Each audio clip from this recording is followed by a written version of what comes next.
छत्तीसगढ़ में high court ने तमाम जितने भी निजी मेडिकल कॉलेज हैं उनको नोटिस भेज दिया गया है। कुछ ऐसे बॉन्ड भरवाए गए जिनमें उन्होंने कथित रूप से ये लिख कर दिया है कि वो जब तक उनकी पढ़ाई कंप्लीट नहीं होगी हॉस्टल नहीं छोड़ेंगे। अनियमितताएं क्यों हो रही हैं और जो आप फीस बढ़ा के ले रहे हैं उस पर आपका जवाब क्या है? अगर आपने एडमिशन के वक्त ही विरोध किया है तो एडमिशन ही रोक दिया जा रहा है, जिसके कारण अभी इस मामले में याचिका लगाई है। जी, हो सकता है कि आपका एडमिशन भी आपका रोक दिया जाए या सीट आपसे छीन ली जाए। 57 पन्नों का जो ये पोथी पड़ी हुई है उसमें डेट ही गलत लिखी हुई है। वो 26 अक्टूबर का नहीं है, वो 28 अक्टूबर 2020 का है। और जिस A3 की बात करें वो A3 का कागज मेरे पास है। फीस बढ़ाने को लेकर निजी प्राइवेट कॉलेजों का पूरे देश भर में ये मामला है। जो हॉस्टल का सर्विस वो प्रोवाइड कर रहे हैं और जो ट्रांसपोर्टेशन की सर्विस वो प्रोवाइड कर रहे हैं, जिसकी कुल कीमत 5.5 लाख रुपए है। प्राइवेट कॉलेजेस के फीस कब बढ़ जाए ये आपको पता नहीं चलता। फर्ज कीजिए आप एडमिशन लेने जा रहे हैं और आपको पहले से पता है कि इतनी फीस तय है, और आप जैसे पहुंचते हैं उसके बाद आपको पता चलता है कि आप जो सोच के गए हैं उससे डबल आपको फीस देना पड़ सकता है। और अगर आप या तो विरोध करते हैं कि नहीं जो तय है आप उससे ज़्यादा ले रहे हैं, तो हो सकता है कि आपका सीट रुक जाए, हो सकता है कि आपका एडमिशन भी आपका रोक दिया जाए या सीट आपसे छीन ली जाए। इस तरह की चीज़ें तो अमूमन अब देखने को मिल रही है। कई ऐसे कथित मामले भी सामने आ रहे हैं जो अभी साफ नहीं है, पर एक साफ मामला सामने आया है। मामला ये है कि हाई कोर्ट में एक याचिकाकर्ता ने जनहित याचिका दायर की है। इसलिए की है क्योंकि जब वो एडमिशन लेने जाती है तो जो रूल के हिसाब से है कि अगर आप ट्रांसपोर्ट या हॉस्टल की फीस वैकल्पिक है, ऑप्शनल है। अगर आप लेते हैं तो आपको उसकी फ़ीस देनी होगी, नहीं लेते हैं तो आपको उसकी फ़ीस नहीं देनी होती है। पर होता यह है कि उसे ये बोला जाता है कि आपको देना ही होगा, यानी फीस आपको उन दोनों चीज़ों के लिए देना ही होगा। तो उसको लेकर वो याचिका दायर करती है, जिसके बाद छत्तीसगढ़ में हाई कोर्ट ने तमाम जितने भी निजी मेडिकल कॉलेज हैं उनको नोटिस भेज दिया गया है और 2 से 3 हफ्तों का समय दिया गया है कि आपको जवाब देना है कि इस तरह की चीज़ें अनियमितताएं क्यों हो रही हैं और जो आप फीस बढ़ा के ले रहे हैं उस पर आपका जवाब क्या है। पर यह मसला क्या है, याचिकाकर्ता ने किस पॉइंट पे क्या बात कही है और क्या सिर्फ ये एक ही स्टूडेंट की प्रॉब्लम है, इन तमाम सारी चीज़ों पे बातचीत करेंगे। और सेंट्रल लेवल पर, स्टेट लेवल पर किस तरह के रूल्स हैं फीस को लेकर, सीट को लेकर और एडमिशन को लेकर, ये सब सारी चीज़ों पे बातचीत करेंगे। और बातचीत करने के लिए हमारे साथ एक्सपर्ट मौजूद हैं। डॉक्टर दीक्षित हैं, आपका बहुत बहुत स्वागत। ये अनुबंधित चिकित्सक रह चुके हैं सुदूर इलाकों में बलरामपुर में और अपनी सेवाएं दे चुके हैं। पेपर वर्क जो भी तमाम टेक्निकल जानकारी होती है उस पर काफ़ी इनका रिसर्च है। और मेज़ में, टेबल में आपको पेपर देख के लग भी रहा होगा कि हम थोड़े से तथ्यात्मक बातचीत करेंगे। इस पूरे बातचीत में समझेंगे कि क्या रूल रेगुलेशन है और किस तरीके से अवैध फीस वसूली की जा रही है या नहीं, और अगर हो रही है तो स्टूडेंट इससे कैसे बचें। तो सबसे पहले आपका स्वागत है। फैज़ान, धन्यवाद आपका। आपने ये एक बहुत बड़ा मुद्दा है जिससे लगातार हम लोग काफ़ी टाइम से इस पर चर्चा करने की कोशिश कर रहे थे, आपने मौका दिया। और मैं धन्यवाद ज्ञापित भी करूंगा याचिकाकर्ता को और उनके वकील को जिन्होंने ये मुद्दा उठाया। अब इसमें मैं मामले को थोड़ा सा अगर संक्षिप्त में बताना चाहूँ तो हुआ ये है, जो याचिकाकर्ता है वो एक्चुअली में गई थी नीट यूजी में, जब उसको अलॉट हुआ एक निजी मेडिकल कॉलेज उसमें सीट में एडमिशन लेने के लिए। तो जब स्क्रूटनी के लिए और वो एडमिशन लेने के लिए वहाँ पर उपस्थित होती है तो उसको ये बोला जाता है कि आपको निजी मेडिकल कॉलेज में तभी सीट मिलेगी जब आप जो हॉस्टल का सर्विस वो प्रोवाइड कर रहे हैं और जो ट्रांसपोर्टेशन की सर्विस वो प्रोवाइड कर रहे हैं, जिसकी कुल कीमत 5.5 लाख रुपए है, वो आप अलग से अदायगी करेंगे। ये 5.5 लाख प्रति वर्ष है। तो अगर वो MBBS के 5 साल वहाँ पर पढ़ती है तो 5.5 लाख के आप कैलकुलेट कर लीजिए, 5.5 लाख के हिसाब से प्रति वर्ष का, तो वो आपको 25 लाख से ज़्यादा हो रहा है। अगर हम सिर्फ और सिर्फ ट्यूशन फीस की बात करेंगे छत्तीसगढ़ में किसी निजी मेडिकल कॉलेज की, तो वो 7 से 8.5 लाख के बीच में है। वो 5 साल का अगर आप कैलकुलेट करेंगे तो वो 35 लाख होता है। इस 35 लाख में अलग से 25 लाख जो आ रहा है वो केवल और केवल जो हॉस्टल की सर्विसेज है और जो ट्रांसपोर्टेशन की सर्विसेज है जो ऑप्शनल है, वो ऑप्शनल ना करके इन लोगों ने कंपलसरी कर रखा है। और इसमें बहुत लंबे टाइम से दबावपूर्वक छात्रों से ये वसूल रहे हैं। कई बार बच्चे सामने आकर बताते नहीं हैं, लेकिन मौखिक रूप से हम लोगों तक कई बार पहुंची है ये बातें कि ये हो रहा है। इस पे एक बात ये आती है, जैसे कुछ बच्चों लोग के मन में ये डर रहता है, तो ये संभव है कि बच्चे इस डर से भी नहीं आते सामने कि उनको ये लगता है कि हमारी सीट छीन ली जाएगी, हमारा एडमिशन रोक दिया जाएगा, या हमें आगे जाके अगर हम इस वक्त विरोध कर लें तो आगे जाके हमको फेल कर दिया जाए। ये संभव है, होता है? जी देखिए, एक्चुअली में होता ये है कि बच्चे, क्योंकि नीट यूजी नीट पीजी दोनों का परीक्षा इतना कठिन है कि जब किसी को सीट मिलता है तो वो इस अवस्था में नहीं होता है कि वो सीट पे जाके उस वक्त कोई लीगल बैटल लड़ सके। उस वक्त वो हो सकता है कि दबाव में आकर के इन चीज़ों के लिए हामी भर भी देता है। पर जब वो कॉलेज पहुंचता है तो उसको सतत ये एहसास दिलाया जाता है कि अगर तुमने विरोध किया या तुमने इस चीज़ को लेकर के कहीं पर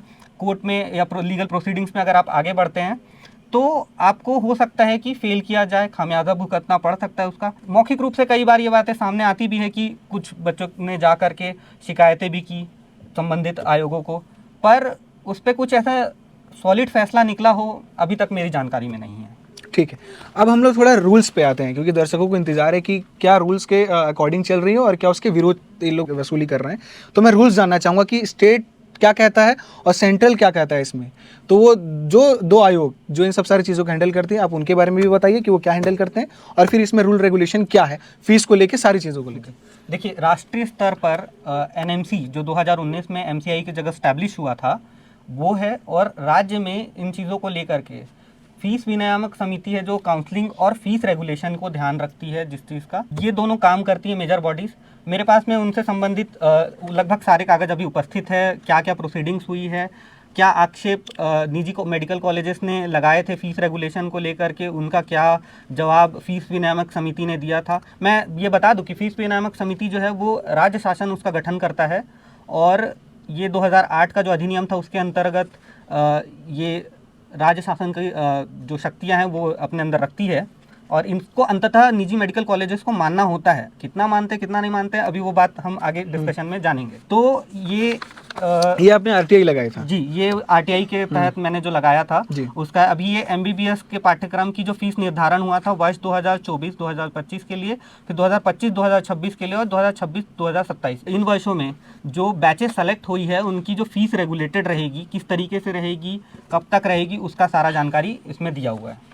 तो इसको जब हम आप देखेंगे तो सबसे पहले इसके जो एमबीबीएस का है उसमें बिंदु क्रमांक 24 में ही ये स्पष्ट लिखा है, मैं पढ़ भी देता हूँ कि छात्रावास, मेस और कॉलेज आने जाने के लिए ट्रांसपोर्टेशन की सुविधा वैकल्पिक रहेगी। प्रत्येक छात्र छात्राओं के लिए ये बाध्यता नहीं है कि उसका उपयोग करे, ये स्वैच्छिक है।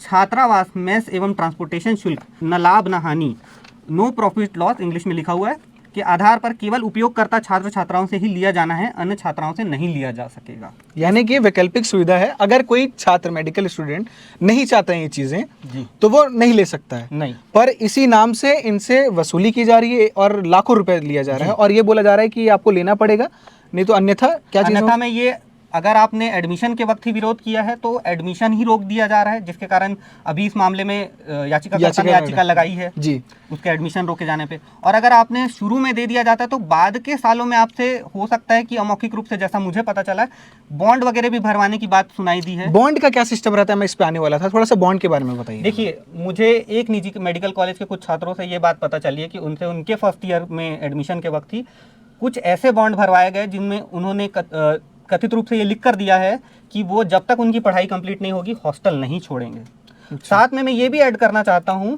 कि हॉस्टल के जो रूम है उसमें प्रति कमरों में 2 छात्रों को वो अलॉट हुआ है। प्रति कमरे में वो एक व्यक्ति से सालाना 12,000 बिजली बिल वसूल कर रहे हैं, मतलब एक कमरे से 24,000। मेरे पास बिजली बिल भी है, पर क्योंकि उसमें निजी मेडिकल कॉलेज का कोई सील साइन नहीं है, वो बहुत ऐसे फर्जी तरीके की रिसीप्ट बनी हुई हैं, वो ऐसे दिखा के कोई बात नहीं आई, बातें सारी आई गई कथित तौर पे हो जाती है जी। तो अब बात इसमें ये रहती है कि जब ये मेडिकल कॉलेज में पहुंच जाते हैं, फीस पे कर देते हैं, उसके बाद अगर ये सोचते हैं कि हम इस पे कुछ कानूनी मदद ले ले, हेल्प ले ले, या विरोध करके या जिस भी तरीके से, या ये क्या मतलब ये एक लेटर दे दे कि हम अब हॉस्टल में नहीं रहना चाहते, तो दबाव बनाने जाने की भी बातें सामने आई है। ये हो सकता है जी। इसमें और क्या, जैसे ये तो आपने आरटीआई लगाया था कि ये चीज़ें उनको नहीं करना है।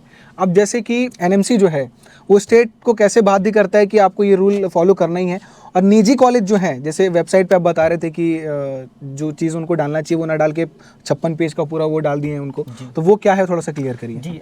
मैं इसको, ये थोड़ी बात लंबी जाएगी, इसको मैं क्रमवार बता देता हूँ। फीस रेगुलेशन का तय हो रहा था तब यहाँ पर एक बिंदु क्रमांक 5 में एक चीज़ जो बात लिखी हुई है उसमें 2 निजी मेडिकल कॉलेज के डीनों ने ये एक दलील दी थी अपनी तरफ से, जिसमें इन लोगों ने जो भी बात लिखी है मैं उसका भी काट बताऊंगा क्या है। राष्ट्रीय चिकित्सा आयोग अधिनियम 2019 की धारा 57 में प्रदत्त शक्तियों के अंतर्गत राष्ट्रीय चिकित्सा आयोग ने जो विनिमय बनाए उनका दिनांक 26 अक्टूबर 2020 के असाधारण राजपत्र में प्रकाशित है। क्लास A3 में यह वर्णित है। जो मेडिकल कॉलेज है उसमें जितने कुल छात्र है उसकी क्षमता का 75% होना चाहिए, ये तो फिर भी 100% दे रहे हैं, जिसमें डिज़ायरेबल करके लिखा हुआ है। अब इसमें दिक्कत ये है कि जब आप इसको खोल करके ढूंढ के पढ़ेंगे, मैं वो भी लेकर के आया हूँ जिसका इन लोगों ने रेफरेंस दिया है, ये मेरे पास हिंदी इंग्लिश दोनों में है, ताकि किसी भी तरीके का मिसकंसेप्शन ना हो लोगों को, जी जिसकी ये लोग बात कर रहे हैं यहाँ पर राष्ट्रीय चिकित्सा आयोग अधिनियम 2019 की धारा 57 कुछ भी नहीं है। उसमें सिर्फ ये लिखा हुआ है कि एनएमसी चाहे तो, राष्ट्रीय चिकित्सा आयोग ये चाहे तो कभी भी असाधारण राजपत्र ला करके, एक्स्ट्राऑर्डिनरी गजट ला करके उसमें मॉडिफिकेशंस कर सकता है। अब मॉडिफिकेशन की जो तारीख लिखी है, ये जो राज्य फीस नियामक समिति की विनियामक समिति द्वारा जो ये इतना 57 पन्नों का जो ये पोथी पड़ी हुई है, उसमें डेट ही गलत लिखी हुई है। वो 26 अक्टूबर का नहीं है, वो 28 अक्टूबर 2020 का है। और जिस A3 की बात करें, वो A3 का कागज़ मेरे पास है। अब मैं इसमें पढ़ कर बता दूं कि इसमें क्या लिखा हुआ है। इसमें स्पष्ट रूप से ये लिखा हुआ है कि कॉलेज संस्थान सभी नामांकित छात्रों और इंटर्नों एवं वे सभी छात्राएं जिन्होंने इसके लिए आवेदन किया हो कि कम से कम 75% आवास उपलब्ध कराने हेतु व्यवस्था करेगा। ये वो नियम है जो किसी निजी मेडिकल कॉलेज को मानना होगा, और जितने लोग एप्लीकेशन डालेंगे उसमें से कम 75% लोगों को हॉस्टल की सुविधा उपलब्ध कराई जानी चाहिए। इसमें कहीं भी ये नहीं लिखा है कि टोटल जो बच्चे पढ़ रहे हैं उनकी क्षमता का 75% जो है उतने हॉस्टल देना होगा। अब बात ये आ रही है कि यहाँ पर आवेदन की बात आ रही है जो दबाव पूर्वक लिया जा रहा है, एडमिशन रोक करके किसी बच्चे का जो उसने अपनी मेहनत से अलॉटमेंट के थ्रू पाया हुआ है, और ऐसे में अधिक पैसों की मांग करते हुए जिसके लिए उसके पास में ऑप्शनल होने का, वैकल्पिकता का एक सुविधा है, वो ना देते हुए दबाव पूर्वक कंपलसरी बोल करके वसूलना, ये सिरे से अवैध वसूली है। तो ये अवैध वसूली चल रहा है जी। तो जिस तरीके से याचिकाकर्ता ने लगाया है ये चीज़ की मतलब एडमिशन रोकने को लेकर ही गई होंगी कोर्ट, तो इस तरीके से दो ये जो CGDMC है उसका क्या भूमिका रहता है इन सब सारी चीज़ों को लेकर? देखिए, इसमें अभी रिसेंट में जो कोर्ट के आदेश के चलते वो मैं बता देता हूँ, सुप्रीम कोर्ट ने, माननीय सुप्रीम कोर्ट ने एक जजमेंट दिया 29 अप्रैल को 2025 को। उसका रेफरेंस ये है कि वो state of Uttar Pradesh and others versus Mrs Bhavna Tiwari and others, इस वाले मामले में क्लियरली सुप्रीम कोर्ट ने ये बात को बोला है कि सारे निजी एवं डीम्ड यूनिवर्सिटीज़ जो है मेडिकल की, उनको काउंसलिंग शुरू होने से पहले tuition fees, hostel fees, caution deposit और जितनी भी छोटी बड़ी मिसलिनियस फीस की वो मांग करते हैं, उसका प्री काउंसलिंग स्टेज, मतलब काउंसलिंग शुरू होने से पहले उसकी जानकारी अपनी वेबसाइट पे भी अपलोड करनी होगी, और साथ में उसकी एक कॉपी जो राज्य की काउंसलिंग समिति है उसको भी देनी होगी, और ये राज्य की काउंसलिंग समिति इसको अपलोड करेगी वेबसाइट पे, जहाँ से ये सारे बच्चे उसके थ्रू देख सकते हैं कि कहाँ कितनी क्या फीस है। और इसमें सभी मेडिकल कॉलेज को जो अपनी वेबसाइट में मैट्रिक्स डालना होता है, जो बता रहे थे आप, वो क्या रहता है? मैट्रिक्स में वही है कि एक टेबल है जिसमें इनको ये डिक्लेरेशन देना रहता है कि हम किस चीज़ का कितना फीस ले रहे हैं। तो ये है लगभग यहाँ पर जितने अगर आप निजी मेडिकल कॉलेजों के जब ये मैट्रिक्स चेक करने जाएंगे तो आप ये पाएंगे कि ये साल भर अपलोडेड नहीं रहता है, जस्ट काउंसलिंग के पहले आता है, और आप ढूंढ भी नहीं पाएंगे इजीली, पहली चीज़। दूसरा, जब CGDME की साइट पर आप ये जा करके ढूंढेंगे तो आपको क्लियर मैट्रिक्स नहीं मिलेगा, आपको मिलेगा ये 57 पन्ने की पोथी वहाँ पर। अब ये आप पर है कि इसको पढ़िए, ढूंढिए, करिए। जागरूक जो लोग हैं, जागरूक जो स्टूडेंट है, वो पढ़ते हैं और अपने नियमों का, अपने हित में जो बनाए गए नियम हैं उनका पालन करते हुए जब वो इस पॉइंट नंबर 24 को अवेल करने जाते हैं, तब वो ऐसी RTI लगाते हैं, जो बहुत ज़्यादा मेरी तरफ से काबिल तारीफ़ है।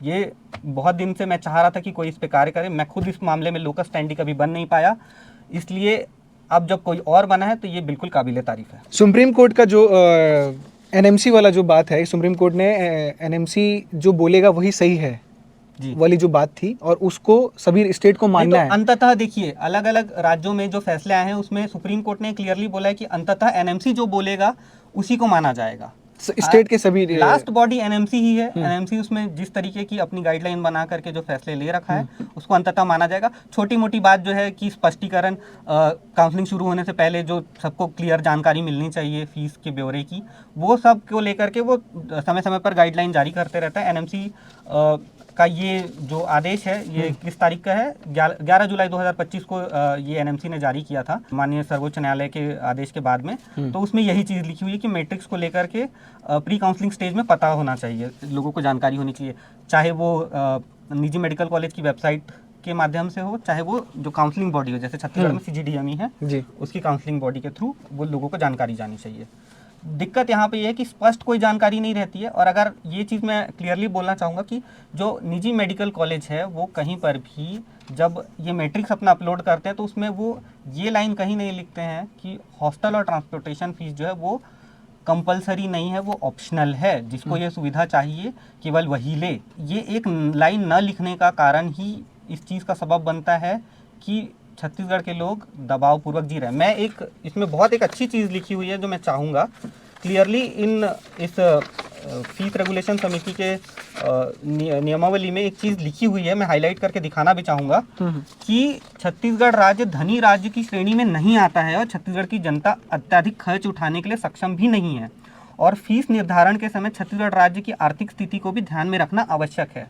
एक प्रश्न मेरा ये था कि ऐसे तमाम जानकारियाँ आती हैं कि जो निजी मेडिकल कॉलेज के जो सीट्स होते हैं वो काफ़ी महंगे होते हैं, तो सीट जो होता है वो किस तरीके से निर्धारित किया जाता है, कितने सीट्स कौन सी होती हैं और कितने सीट कौन सी होती हैं? देखिए, इसको लेकर के जनता में एक बहुत अवधारणा होती है। बात यह है कि छत्तीसगढ़ में जितनी भी निजी मेडिकल कॉलेज की सीटें हैं उसमें से कम 50% जो सीटें होती है वो राज्य शासन द्वारा निर्धारित फीस के जो नियमावली है उसका पालन करना उसको मस्ट होता है। जो मैनेजमेंट कोटे की सीटें होती है, जो NRI कोटे की सीटें होती हैं, उस पर बेतरतीब वसूली होती है, वो करोड़ों में जाती हैं वो सीटें, वो आपने सुना भी होगा, खबरों में आता भी है।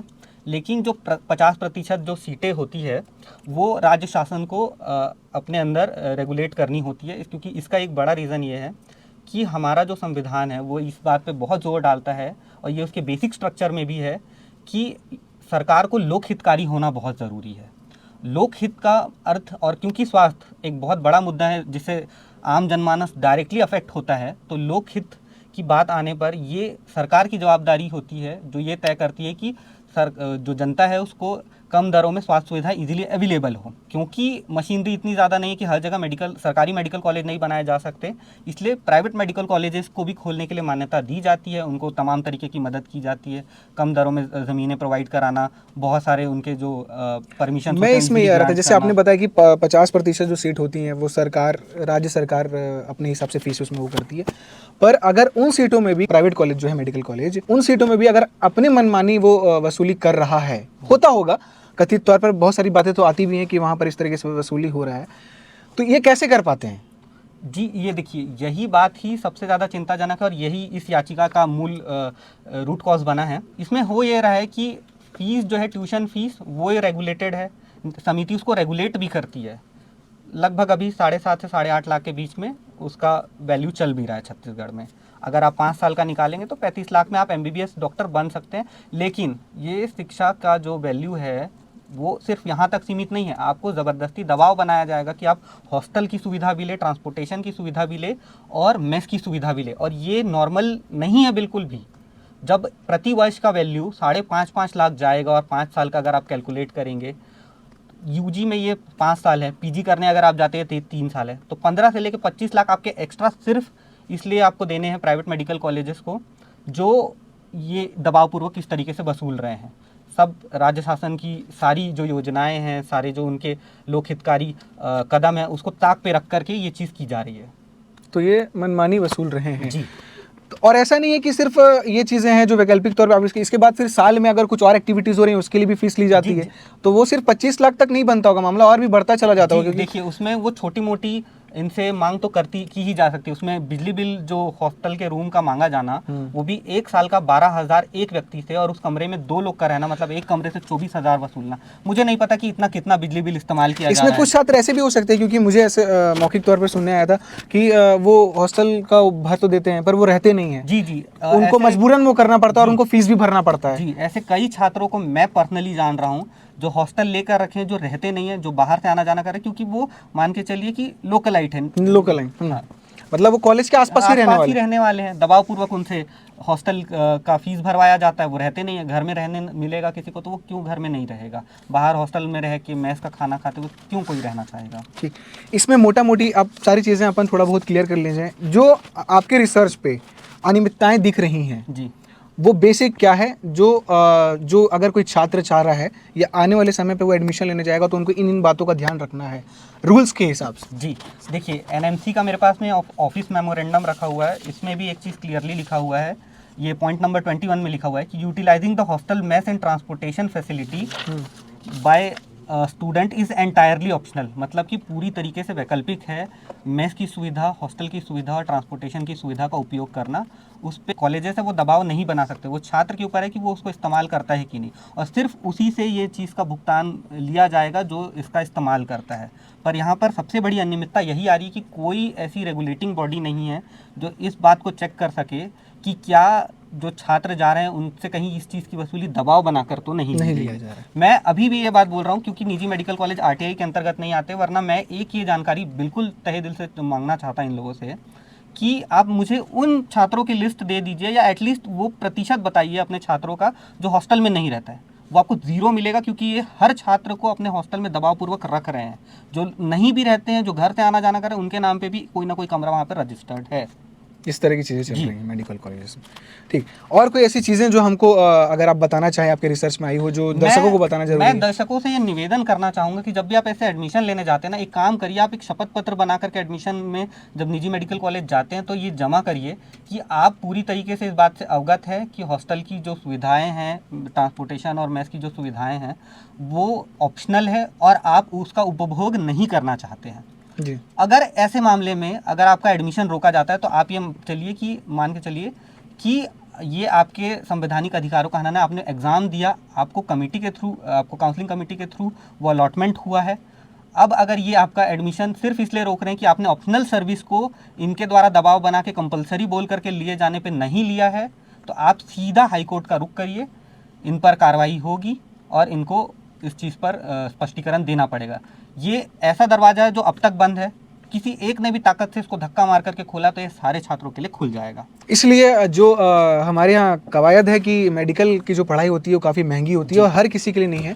अब जिस तरह की चीज़ें चल रही हैं, और हालांकि हाई कोर्ट ने इनसे 2 हफ्तों में मांगा है कि क्या ये चीज़ें आप लोग में चल रही है, पता नहीं लोग किस तरीके से सामने पेश करेंगे, क्या चीज़ें पेश करेंगे हाई कोर्ट में अब, और याचिकाकर्ता को इंसाफ मिलेगा कि नहीं इस मामले पे, और या फिर ये बात ऐसे ही ख़त्म हो जाएगी। क्योंकि इससे पूर्व में भी कई बातें ऐसी आई कि बस काफ़ी ज़्यादा फीस बढ़ा दिया जाता है, और निजी मेडिकल कॉलेज का और निजी किसी भी कॉलेज का ये रहता है कि वो कब फीस बढ़ा दे कोई भरोसा नहीं रहता, और अचानक से आदमी सोच से कुछ और जाता है और बढ़ कुछ जाता है। देखिए, बात ना ये पिछले साल भी हुआ था काउंसलिंग के वक्त में कि कुछ जो नीट पीजी के छात्र थे वो जब एडमिशन लेने गए तो उनसे दबावपूर्वक ज़्यादा वसूल लिया गया था, हॉस्टल कंपलसरी बोल करके उनसे फ़ीस ज़्यादा वसूल ली गई थी।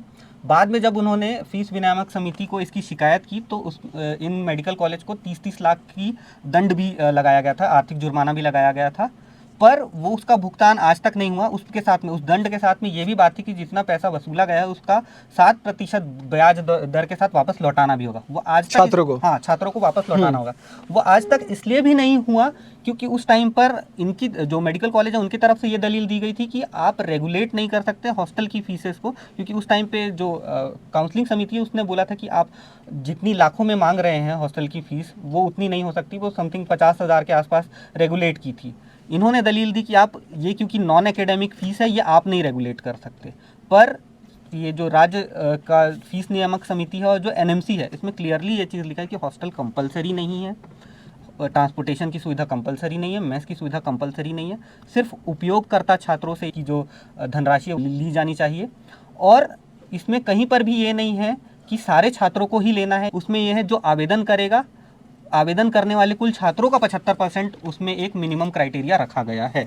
और इस समस्या से यूजी और पीजी दोनों छात्र परेशान, दोनों ग्रसित है। तो इस तरीके से बताइए, अगर एक एक छात्र से इस तरीके से जो चीज़ें वैकल्पिक है उस पर दबाव बना के अगर फीस लिया जाए तो आप अब जोड़िए, उंगली से जोड़िए ऐसे कि कितने वसूली हो रहा होगा एक एक छात्र से, और एक एक छात्र के पीछे फिर वो और भी बाकी छात्रों के पीछे कितना निजी मेडिकल कॉलेज वाले फ़ायदा उठाते हैं। और ये सच बात है, इसलिए हमको ये लगता भी है कि मेडिकल की जो पढ़ाई है वो काफ़ी महंगी होती है। इस भी चीज़ों से भी महंगी होती है, क्योंकि अगर इस तरीके से अवैध वसूली की जाएगा दबाव बनाकर तो ये महंगा लगेगा ही लगेगा। और बताइए, अगर कोई मध्यम परिवार का कोई व्यक्ति, कोई लड़का अगर वो मेडिकल का पढ़ाई करना चाहता है कि मैं कम पैसे में मेडिकल की पढ़ाई कर लूँ और मेरे घर वालों और मेरे गांव वालों का जो सपना है कि मैं डॉक्टर बन जाऊँ, तो उसके लिए बहुत बड़ा मुसीबत है। वो इतनी फ़ीस दे के, और अगर उसको ऐसे अवैध वसूली में ही अगर फ़ीस देना पड़ जाए तो फिर बताइए वो पढ़ाई आगे उसको और भी करनी है। 5 साल की चीज़ें रहती हैं, 3 साल की चीज़, 8 साल की पढ़ाई करने के बाद ही आदमी एक अच्छा डॉक्टर बन पाता है। तो अगर 8 साल में उससे पूरा निचोड़ ही लिया जाएगा, कई लोग लोन लेके ज़मीन बेच के गाँव में इस तरीके के परिवार वाले डॉक्टर की पढ़ाई पूरी करते हैं, तो बताइए उनका घर में क्या चल रहा होगा। तो इस तरीके से है फीस बढ़ाने को लेकर निजी प्राइवेट कॉलेजों का पूरे देश भर में ये मामला है। कई बार इसमें छात्र लोग आंदोलन किए हैं, कई कॉलेज वालों ने सुधार भी लाया है, वापस लिया है चीज़ों को। कई बार इसमें कई जो मेडिकल छात्र हैं वो इतना दबाव में आ जाते हैं। अगर आप पेपर और न्यूज़ देखते होंगे तो आपको ये पता होगा, नहीं होगा तो आप जाके सर्च करिए। बहुत सारे छात्र फीस के ही मामले में साइड भी कर लेते हैं, दबाव में वो सारी चीज़ें चल जाती हैं, और एक नोटिस भी लिखे जाते हैं, आखिरी खत, और उसमें लिखा रहता है कि इन दबाव की वजह से मुझे अपनी मेडिकल की पढ़ाई छोड़नी पड़ी और अपने घर वालों का भी साथ छोड़ना पड़ा। तो ये बहुत गंभीर मसला है, और अगर छत्तीसगढ़ में ये बात उठी थी, पेपर और अखबार और मीडिया चैनलों में भी ये चीज़ें चल रही थी, और हमारे साथ एक्सपर्ट थे तो ये तमाम जानकारी जुटा रहे थे। इनकी भी काफ़ी मेहनत है, क्योंकि कोई भी चीज़ें आसानी नहीं मिलती, आपको पता है आसानी से नहीं मिलती है। ITI लगाने के लिए बहुत बार आपको आवेदन करना पड़ता है, फिर वो 10 बार चीज़ें इधर उधर होती है। तो एक काफ़ी मेहनत लगने के बाद ये सारी चीज़ें रिसर्च पेपर सामने आई, और उसी बेस पे हमने सोचा कि जो चीज़ें चल रही हैं, और हाल ही में जिस याचिकाकर्ता ने याचिका लगाई, जनहित याचिका, उसके अकॉर्डिंग और तमाम चीज़ें जो चल रही हैं, जो मौखिक तौर पर खबरें आ रही थी हमारे पास कि वसूल किया जा रहा है और दबाव बनाया जा रहा है, वरना हमारा सीट खतरे में है, एडमिशन नहीं हो सकता। तो उन सब सारी चीज़ों के मद्देनज़र हमने सोचा कि ये खबर आपके लिए ज़रूर लेके आएं, क्योंकि एक गंभीर मसला है। इस पूरी बातचीत में आपको क्या समझ आया, और क्या हमसे कोई गलती हुई, कोई चूक हुई, तो वो भी आप कमेंट बॉक्स पे ज़रूर बताइएगा। और अगर आप एक मेडिकल छात्र हैं और हमारे ये न्यूज़ देख रहे थे, और अगर आप इस चीज़ से परेशान हैं, आपके साथ ये चीज़ हुआ है, तो भी आप कमेंट बॉक्स पे ज़रूर बता सकते हैं। हम आपकी भी कहानी आप तक लेकर ज़रूर आएंगे और लोगों तक भी पहुँचाएंगे। बाकी अपडेट्स के लिए बने रहिए अपने साथ। शुक्रिया।